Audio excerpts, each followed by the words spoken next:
दैनिक छत्तीसगढ़ के जम्मू संगवारी और भाई बहनी मल्ला जय जोहार नमस्कार। दैनिक छत्तीसगढ़ चैनल देखना शुरू कर चुके हैं आप और छत्तीसगढ़ प्रदेश की आज की तमाम सभी महत्वपूर्ण बड़ी खबरों की शुरुआत इस चैनल को सब्सक्राइब करने के साथ। छत्तीसगढ़ में मोर आवास मोर अधिकार के अंतर्गत 51,000 हितग्राहियों को गृह प्रवेश कराया गया। शिवराज सिंह चौहान ने सीएम को 3 लाख आवासों का स्वीकृति पत्र सौंपा है। बता दें कि छत्तीसगढ़ में बीते दिन एक बहुत बड़ा कार्यक्रम आयोजित किया गया। भारत सरकार के केंद्रीय मंत्री ग्रामीण विकास और कृषि मंत्री शिवराज सिंह चौहान ने अंबिकापुर पीजी कॉलेज ग्राउंड में आयोजित किए गए मोर आवास मोर अधिकार कार्यक्रम में छत्तीसगढ़ के 3,07,000 आवासों की स्वीकृति का पत्र मुख्यमंत्री विष्णुदेव साय को सौंपा, जहां मंत्री चौहान ने प्रदेश के नवनिर्मित 51,000 प्रधानमंत्री आवास हितग्राहियों का गृह प्रवेश कराया। साथ ही उन्होंने सरगुजा संभाग में निर्मित प्रधानमंत्री जनधन योजना की सड़कों का भी वर्चुअली रूप से लोकार्पण किया।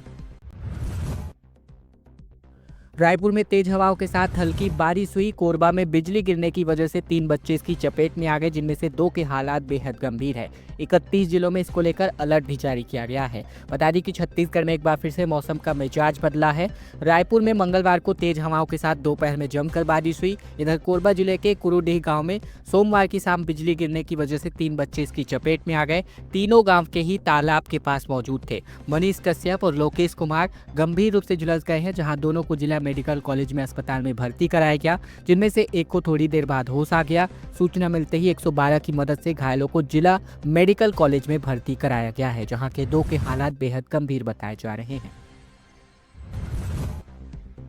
छत्तीसगढ़ में बैलाडीला से दंतेवाड़ा तक तकरीबन 40 किलोमीटर की पदयात्रा कांग्रेस आयोजित करने वाली है। पीसीसी चीफ दीपक बैज ने कहा कि खनन करने पहाड़ को भी सरकार बेच रही है। बता दें कि छत्तीसगढ़ के पीसीसी चीफ दीपक बैज का आरोप है भाजपा सरकार के ऊपर दंतेवाड़ा में बैलाडीला की पहाड़ी पर खनन करने केंद्र और राज्य सरकार ने पहाड़ को बेच दिया है। अब जल जंगल जमीन को बचाने के लिए कांग्रेस बड़े स्तर पर आंदोलन करने वाली है। भाजपा की सरकार में जल जंगल जमीन को बचाने के लिए बैलाडीला यानी किरंदुल बचेली तक कुल मिलाकर 40 किलोमीटर की पदयात्रा निकाली जाएगी।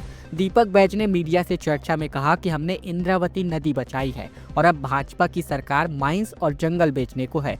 हम शुरू से कह रहे हैं कि नक्सलवाद सफाई की आड़ में उद्योगपतियों को जमीन बेचने का प्लान है। हमें पहले ही डाउट था और अब हमारा डाउट क्लियर हो चुका है। इस पहाड़ को बचाने के लिए कांग्रेस पार्टी लड़ाई लड़ने वाली है।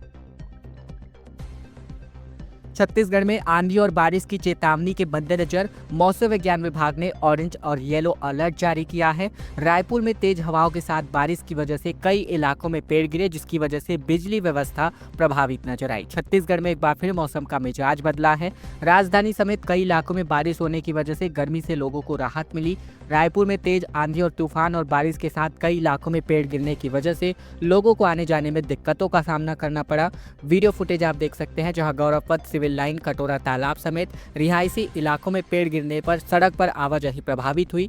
मौसम विज्ञान विभाग ने प्रदेश के जिलों में आंधी, बारिश, तेज हवाएं को लेकर ऑरेंज और येलो अलर्ट जारी किया है। ये अलर्ट शाम 7 बजे तक प्रभावी रहने की उम्मीद थी। बता दें कि मौसम विज्ञान विभाग ने 15 जिलों में ऑरेंज अलर्ट जबकि 27 जिलों में येलो अलर्ट जारी किया है। इन इलाकों में मध्यम तूफान के साथ तेज हवाएं 40 से 60 किलोमीटर के प्रति घंटे की रफ्तार से चल सकती है, जबकि बारिश और बिजली गिरने की भी संभावना जताई गई थी।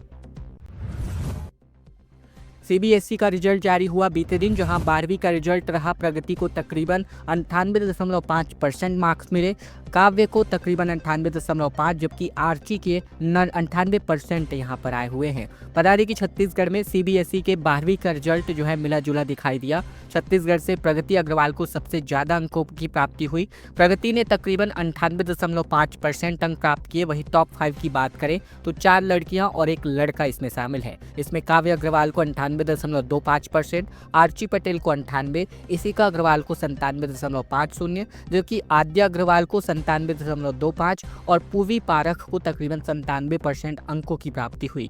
छत्तीसगढ़ के छात्रों का ओवरऑल पास परसेंटेज अगर हम बात करें सीबीएसई बोर्ड में तो 82.17% रहा है, जबकि 12वीं के लिए परीक्षा के लिए तकरीबन कुल मिलाकर 31,911 स्टूडेंट्स ने रजिस्ट्रेशन करवाया हुआ था। साय कैबिनेट की अहम बैठक आज आयोजित होने वाली है, जिसमें कई अहम मुद्दों पर सरकार फैसला ले सकती है। बता दें कि मुख्यमंत्री विष्णुदेव साय की अध्यक्षता में आज 11:30 बजे से कैबिनेट बैठक आयोजित करी गई है। अटल नगर नवा रायपुर स्थित मंत्रालय महानदी भवन में होने वाली इस बैठक में कई अहम मुद्दों को लेकर फैसला लिया जा सकता है। इसके पहले हुई साय कैबिनेट की बैठक में मंत्रिपरिषद ने नौकरी से बर्खास्त किए गए बीएड प्रशिक्षित सहायक शिक्षकों के समायोजन करने का बड़ा फैसला किया था। ऐतिहासिक फैसला था। बता दें कि सहायक शिक्षक अपने समायोजन को लेकर काफी लंबे वक्त से आंदोलनरत थे। साय सरकार के समायोजन के फैसले पर उन्होंने सीएम विष्णुदेव साय का आभार भी व्यक्त किया अपने आभार रैली के माध्यम से। इसके अलावा भी बीते बैठक में मुख्यमंत्री ग्रामीण बस योजना को भी मंजूरी दी गई थी, जहां दूर दराज के ग्रामीण इलाकों में परिवहन और यातायात सुविधाओं को बढ़ाने के लिए यह फैसला किया गया था। छत्तीसगढ़ में अब एक नया वाटर रेट सरकार लागू करेगी। उद्योगों को पानी देने के लिए स्मार्ट मीटर लगाए जाएंगे। 100 नई भर्तियां करनी इसमें प्रस्तावित बताई जा रही है। बता दें कि छत्तीसगढ़ में पानी की उपयोगिता तय करने के लिए राज्य सरकार एक बड़ा प्लान तैयार कर रही है। इसके अंतर्गत प्रदेश में 10 साल पुराने पानी की कीमत को रिवाइज किया जा रहा है। साथ ही उद्योगों को पानी देने वाले स्मार्ट मीटर को लगाया जाएगा। छत्तीसगढ़ में लगातार वाटर लेवल डाउन हो रहा है। पानी का दोहन तेजी से बढ़ रहा है, लेकिन पानी से मिलने वाली राजस्व में बढ़ोतरी नहीं हो पा रही है, जिसे ध्यान में रखते हुए नई योजना बनाई जा रही है। बताया गया है कि वर्तमान में उद्योगों, कृषि और घरेलू उपभोक्ताओं के लिए निर्धारित पानी की दर काफी कम है। पानी का सबसे ज्यादा उपयोग खेती और उद्योगों में होता है, इसीलिए रिवाइज दरों में इसका विशेष ध्यान रखा जाएगा। विभाग इस पर काम कर रहा है। रेट तय करने से पहले कैबिनेट से मंजूरी ली जाएगी। हो सकता है कि कल की कैबिनेट में इसको लेकर कुछ चर्चा प्रस्तावित हो। बता दें, बीती रात नक्सलियों ने एक आतंक तांडव मचाया। कांग्रेस कार्यकर्ता और रसोइयों समेत कुल 5 लोगों को मौत के घाट नक्सलियों ने उतारा है। पूरे इलाके में इस इलाके दहशत का माहौल है। बता दें कि छत्तीसगढ़ में एक और सरकार माओवादियों के खिलाफ बड़े पैमाने पर ऑपरेशन चला रही है। दूसरी ओर नक्सलियों की हिंसक घटनाएं लगातार बढ़ती जा रही है। हाल ही में करेगुट्टा ऑपरेशन से जहां माओवादियों की कमर तोड़ने की बात सामने आई, तो वहीं अब उसूर क्षेत्र से दिल दहला देने वाली खबर आ रही है। जानकारी के मुताबिक नक्सलियों ने बीती रात 5 लोगों की बेरहमी से हत्या कर दी है। मृतकों में एक कांग्रेस कार्यकर्ता, 2 रसोइया और एक शिक्षादूत और एक अन्य ग्रामीण शामिल है। उसूर थाना क्षेत्र के मारूड़ बका इलाके के लिंगापुर गांव की यह घटना है, जहां कांग्रेस कार्यकर्ता नागा भंडारी की नक्सलियों ने धारदार हथियार से वार करके हत्या कर दी।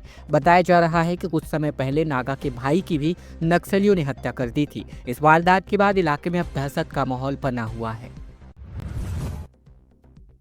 भाजपा आज रायपुर में तिरंगा यात्रा निकालने वाली है। मकसद होगा ऑपरेशन सिंदूर की उपलब्धियों से आम लोगों को अवगत कराना।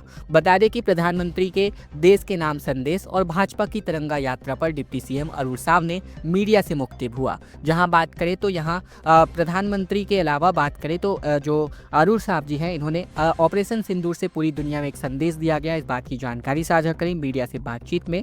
बता दें, देश में सिंदूर का क्या महत्व है, भारत आतंकवाद के खिलाफ किसी भी हद तक जाकर काम कर सकता है, ये तमाम बातें मीडिया से चर्चा में उप मुख्यमंत्री अरुण साव ने साझा करी। उन्होंने आगे कहा कि इस ऑपरेशन के जरिए आतंकवादियों को सबक सिखाया। पूरी दुनिया के सामने पाकिस्तान बेनकाब हुआ। यह भारत की बड़ी जीत है। देश भर में जो राष्ट्र प्रेमी लोग हैं, वो लोग सेना के समर्थन में और सेना का उत्साह बढ़ाने, प्रधानमंत्री मोदी के प्रति आभार व्यक्त करने जगह जगह तिरंगा यात्रा निकाल रहे हैं। इसी के अंतर्गत रायपुर में भी तिरंगा यात्रा निकाली जाएगी और इस यात्रा में सभी सामाजिक और धार्मिक साथ ही व्यापारिक संगठन के लोग शामिल होंगे। भिलाई टाउनशिप में बिजली की चोरी के मामले में बीएसपी ने भिलाई नगर में तकरीबन 400 घरों की बिजली को काटा और तकरीबन 2000 मीटर तार को जब्त किया गया है। छत्तीसगढ़ के भिलाई स्टील प्लांट दुर्ग जिले के भिलाई टाउनशिप में बिजली सप्लाई करता है। ऐसे में बिजली चोरों की संख्या काफ़ी बढ़ चुकी है। इसको लेकर बीएसपी टीम ने भिलाई नगर निगम की एक कॉलोनी में कार्यवाही करके 400 घरों की बिजली काट दी। मामला भिलाई नगर सेक्टर 7 के रेलवे स्टेशन से लगी अवैध बस्ती का है, जहां 400 घर में लोगों ने अवैध कनेक्शन खींचकर बिजली जला रहे थे। इस पर कार्यवाही करने के लिए प्रवर्तन विभाग और साथ ही टाउन इलेक्ट्रिकल इंजीनियरिंग डिपार्टमेंट और पीएचडी विभाग की संयुक्त टीम मौके पर पहुंची थी। बुजुर्ग महिलाओं को महतारी वंदन योजना का लाभ नहीं मिल पा रहा। साथ ही वृद्धावस्था पेंशन का 1 साल से भी इंतजार कर रहे हैं। यानी इनको दोहरी मार पड़ रही है, ना तो इनको वृद्धावस्था पेंशन का लाभ मिल पा रहा, ना ही महतारी वंदन योजना का पैसा। बता दें कि कोंडागांव में 60 साल से अधिक उम्र की बुजुर्ग महिलाओं को सरकार की योजनाओं का पैसा नहीं मिल पा रहा। ग्राम आलीबेड़ा में महतारी वंदन योजना और वृद्धावस्था पेंशन के लिए बुजुर्ग महिलाएं कलेक्ट्रेट कार्यालय पहुंची। सिरुपुर ग्राम पंचायत की महिलाओं ने बताया कि 1 साल से ज्यादा हो गया आंगनबाड़ी कार्यकर्ताओं को आवेदन देते, लेकिन उनके खाते में अब तक 1000 रुपए की पेंशन राशि नहीं आई है। साथ ही उन्होंने बताया कि उनके खाते में ये राशि उनके लिए एक बड़ा सहारा है। सभी दस्तावेज जमा करने के बाद भी इन्हें इन योजनाओं का लाभ नहीं मिल पा रहा है। यानी जो असल के हकदार हैं, इनको ये राशि नहीं मिल पा रही है। बुजुर्ग से भिड़ने के बाद तेंदुए की मौत हो गई। पूरा मामला धमतरी का है, जहां हमले से बचने के लिए बुजुर्ग ने लाठियां चलाई। बता दें कि छत्तीसगढ़ के धमतरी में अनोखा मामला सामने आया। धमतरी जिले में एक 4 साल के तेंदुए की मौत हो गई। रिसगांव रेंज के मासुल खोई गांव में रंजीत नेताम अपने खेत में रखवाली कर रहा था, तभी अचानक तेंदुआ इस पर अटैक कर दिया। अपने बचाव में ग्राम में तेंदुए से भिड़ गया, जहां मामला उदंती सीतानगर टाइगर रिजर्व परिक्षेत्र का है। बता दें तेंदुए ने ग्रामीण के चेहरे और पैर पर हमला किया था, जहां उसे 7 टाके लगे हैं। रंजीत अपने बचाव में तेंदुए पर लाठी चलाता दिखाई दिया, जहां घटना वाली रात ही तेंदुए की भी मौत हो गई। मृत तेंदुए के गर्दन पर तकरीबन 7 दिन पुराने चोट के निशान भी पाए गए। वन विभाग के अधिकारियों का मानना है कि यह चोट किसी दूसरे तेंदुए के हुई लड़ाई में हो सकती है। बलौदाबाजार के 11 घाटों पर अवैध रेत खनन का कार्य चल रहा है। धड़ल्ले से रोजाना 500 हाईवा रेत परिवहन हो रहा। 14 चेन माउंटेन मशीन और 7 हाईवा जब्त किए गए हैं। बलौदाबाजार जिले में अवैध रेत खनन के खिलाफ बड़ी कार्यवाही को अंजाम दिया गया। जिले के 11 रेत घाटों पर राजस्व और खनिज विभाग की संयुक्त टीम ने छापेमार कार्यवाही करी। 2 दिन तक चले इस अभियान में 14 चेन माउंटेन मशीन और 7 हाईवा को जब्त किया है। स्थानीय ग्रामीणों की शिकायत पर यह कार्यवाही करी गई। ग्रामीणों ने कलेक्टर को बताया कि रेत माफिया खुलेआम अवैध खनन कर रहे हैं। कलेक्टर ने सुशासन तिहार के शिविर के अंतर्गत देवरी में रेत माफियाओं के खिलाफ कड़ी कार्यवाही का आश्वासन दिया था। जिले के रेत घाटों से प्रतिदिन लगभग 500 हाईवा रेत का परिवहन किया जाता है। इनमें से अधिकांश वाहन बिना रॉयल्टी के संचालित होते हैं। एक ही रॉयल्टी पर्ची पर कई फेरे लगाए जाते हैं, जहां खनिज नाका न होने के कारण इन पर कोई निगरानी भी नहीं हो पा रही है। कांग्रेस में जिलाध्यक्ष बनने के लिए अब इंटरव्यू पास करना होगा। छत्तीसगढ़ में भी नए नियम लागू हो सकते हैं। बता दें कि कांग्रेस संगठन में नियुक्ति अब वरिष्ठ नेताओं की पसंद से नहीं, बल्कि कठिन मापदंडों पर खरा उतरने पर होगी। जिलाध्यक्षों की नियुक्ति के लिए आईसीसी और पीसीसी के ऑब्जर्वर नियुक्त होंगे। जिला पदाधिकारियों से चर्चा कर सूची तैयार की जाएगी और उसके बाद इंटरव्यू में पास होने वाले जिलाध्यक्ष और पदाधिकारी बनाए जाएंगे। कांग्रेस संगठन में नियुक्ति अब किसी परीक्षा से कम नहीं होगी। कांग्रेस संगठन में पदाधिकारी बनने के लिए कई चरणों से होकर गुजरना होगा। इंटरव्यू पास करने वालों को ही संगठन में जगह मिलेगी। गुजरात के बाद छत्तीसगढ़, राजस्थान जिलाध्यक्षों की नियुक्तियों के लिए अब यही प्रक्रिया अपनाने का निर्देश जारी किया गया है कांग्रेस संगठन की ओर से। भारतमाला घोटाले का मामला लगातार पर्चे पे पर्चा खोल रहा। मुआवजे की मलाई जमीन के ऐसे टुकड़े करे कि नाबालिग भी अब करोड़पति हो चुका है। एक ही खसरे के नंबर पर 2 बार मुआवजा तक ले लिया गया। बहुचर्चित भारतमाला प्रोजेक्ट में अफसरों, जमीन मालिकों और भूमाफियाओं ने जमीनों को कई टुकड़ों में बांटकर 300 करोड़ से अधिक का घोटाला कर डाला है, जिसमें कई व्यापारियों ने मुआवजे के लिए गांवों में रातों रात परिवार के नाम पर जमीनी खरीदी। बता दें, सबसे अधिक मुआवजा लेने वालों को खोजा गया तो ऐसे परिवार सामने आए जिन्होंने जमीन के दर्जनों टुकड़े करके मोटी रकम मुआवजे में ली है। चूंकि नियम है कि 5445 वर्ग फीट से छोटे जमीन का मुआवजा फीट की दर से दिया जाता है। इसके ऊपर की सभी जमीनों को हेक्टेयर के दर से मुआवजा मिलता है। मुआवजे की बंदरबाट करने के लिए इन परिवारों ने घर के बच्चों से लेकर बुजुर्गों तक के नाम पर 25 से लेकर 65 टुकड़ों में जमीन को तुड़वा दिया। छत्तीसगढ़ से बड़ी खबर, 5 महिला समेत 14 नक्सलियों ने सरेंडर किया, जहां 16 लाख रुपए का इनाम इन पर घोषित था। छत्तीसगढ़ के नक्सल प्रभावित सुकमा जिले में एक बड़ी सफलता मिली, जहां विभिन्न क्षेत्रों में सक्रिय 14 नक्सलियों ने पुलिस और सीआरपीएफ अधिकारियों के समक्ष अपना आत्मसमर्पण किया है। बता दें कि सरेंडर करने वालों में 5 महिला नक्सली भी शामिल है।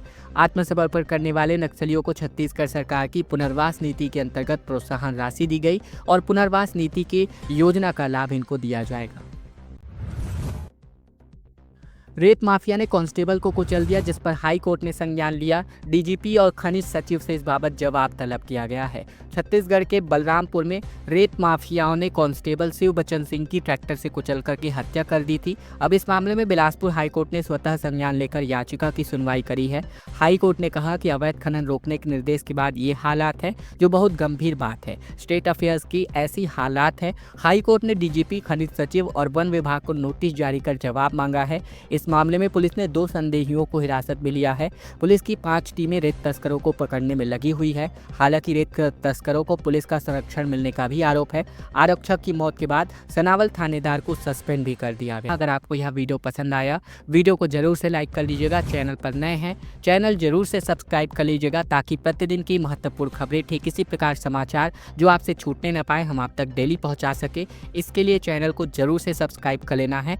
इसके अलावा वीडियो को लाइक कर लिए, कमेंट करिए आपके मन में जो भी सवाल, सुझाव और जवाब हैं। साथ ही साथ वीडियो को शेयर करना मत भूलिएगा अपने दोस्तों और रिश्तेदारों तक, ताकि उन तक भी यह महत्वपूर्ण जानकारी पहुंच सके। अगले वीडियो में फिर आपसे होगी मुलाकात। तब तक के लिए धन्यवाद, नमस्कार और जय जोहार।